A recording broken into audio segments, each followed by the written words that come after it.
ప్రభుపాద की श्री गौणता की जय। భగవద్గీత యథార్థము అంతర్జాతీయ కృష్ణ చైతన్య సంఘ సంస్థాపకాచార్యులు పరమ పూజ్య శ్రీ శ్రీమతి శ్రీ భక్తి వేదాంత స్వామి ప్రభుపాదుల వారు అధ్యాయం 2 శ్లోకం 7 కార్పణ్యదోషోపహత స్వభావః పృచ్ఛామి త్వాం ధర్మ సమ్మూఢచేతాః యశ్రేయస్యాన్ నిశ్చితం బ్రూహి తన్మే శిష్యస్తేహం సాధిమాం త్వాం ప్రపన్నం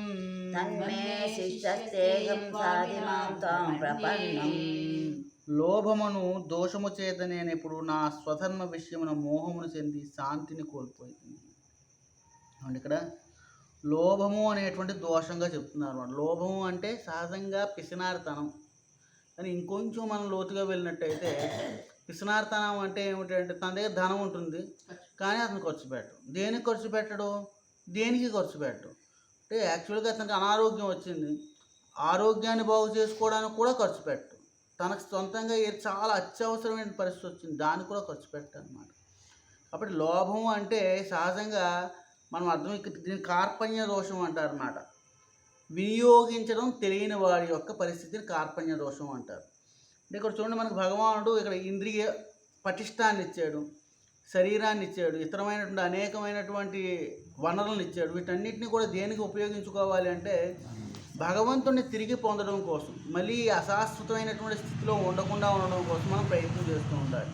కానీ మనం ఏం చేస్తుంటాం అంటే ఈ విలువైనటువంటి లక్షణాలని, స్థితుల్ని మనం దుర్వినియోగం చేస్తుంటాం. దీన్ని కూడా కృపణత్వమే అంటారనమాట. కాబట్టి ఇది అర్జునుడికి ఏం జరిగింది? ఈ లోభం అంటే ఏమిటి? ఆయన పిసినారిగా ఉండేవాడు. ఆయన పిసినారితనం కాదు, ఆయన ఏం చెయ్యాలో, ఏ కార్యం అప్పుడు చెయ్యాలో అది చేయకుండా వేరే యోచన చేస్తున్నారు అన్నమాట. దాన్ని కృపణత్వం అంటారు. దానివలన తన యొక్క స్వధర్మం ఏదైతే ఉందో, తాను ఆ సమయంలో ఏం చెయ్యాలో చెయ్యకుండా ఇతరమైనవి ఏవో చెయ్యాలని చెప్పి ఆలోచన చేస్తూ ఉంటాడు. మనం ఈ శరీరం దేనికోసం వచ్చింది? ప్రభుపాద ఒక మ్యాగజైన్ నడిపేవారు అనమాట. ఏంటది? ఇప్పుడు కూడా బ్యాక్ టు గాడ్ హెడ్, మనం తిరిగి భగవంతుడు దేవాది దేవుడి దగ్గర వెళ్ళడం ఏదైతే ఉందో అది ఆ మ్యాగజైన్ అనమాట అని దాని యొక్క అర్థం అది. సో మనకి ఈ జీవితం యొక్క పరమలక్ష్యం ఏమిటంటే తిరిగి మనం భగవంతుడి దగ్గరికి వెళ్ళిపోవాలి. దేవాది దేవుడు అయినటువంటి మన యొక్క స్వధామం ఏదైతే ఉందో అక్కడికి వెళ్ళిపోవాలి. దానికి కావలసినటువంటి ఏర్పాటు కానీ ఈ శరీరం ఇవ్వబడింది అనమాట. అందుకని 84 లక్షల రకాల జీవరాశుల్లో శ్రేష్టమైనదిగా దేన్ని పరిగణిస్తారంటే ఈ మానవ శరీరాన్ని పరిగణిస్తారు.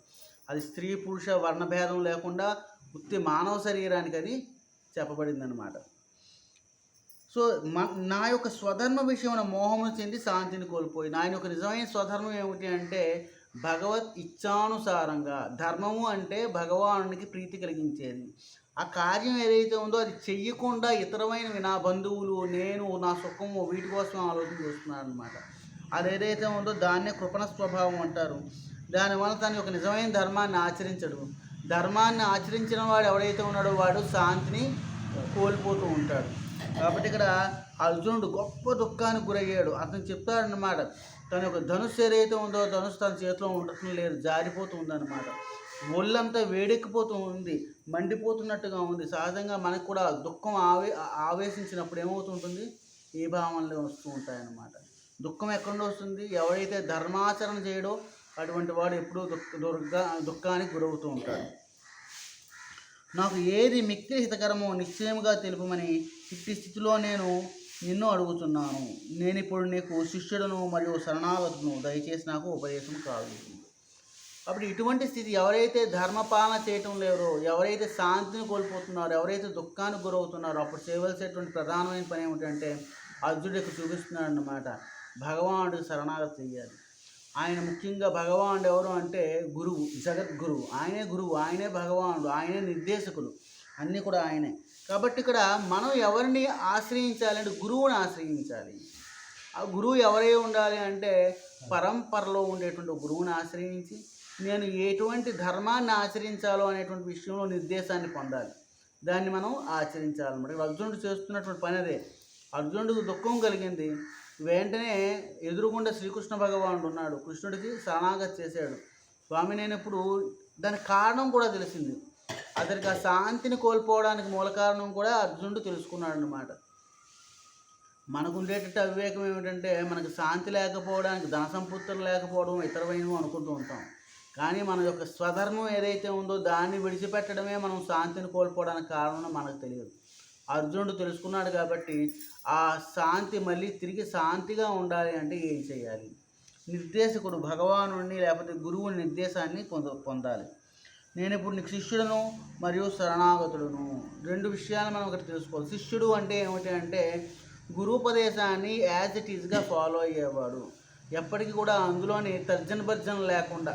అంటే ఇది కొంచెం కఠినంగా ఉంది, నా గురువు చెప్పింది కాబట్టి దీన్ని తీసేద్దాం, ఇది సులువుగా ఉంది కాబట్టి దీన్ని చేర్చుదాం అనేటువంటి భావం లేకుండా ఉన్నది ఉన్నట్టుగా ఫాలో అయ్యేవాడు ఎవరైతే ఉన్నాడో అతని శిష్యుడు అంటారు. శరణాగతుడు అంటే తనకి వేరే యోచన ఇంకేమీ లేదు, పూర్తిగా కూడా ఆయన యొక్క ఆజ్ఞలు ఏవైతే ఉన్నాయో ఆజ్ఞలను పాటించడమే, లేదా ఇంకా ఆజ్ఞలు కూడా కాదు, ఆయన హృదయంలో ఏదైనా ఉందేమో దాన్ని తెలుసుకుని ఆచరించడం ఏదైతే ఉందో దాన్ని శరణాగతి అంటారు.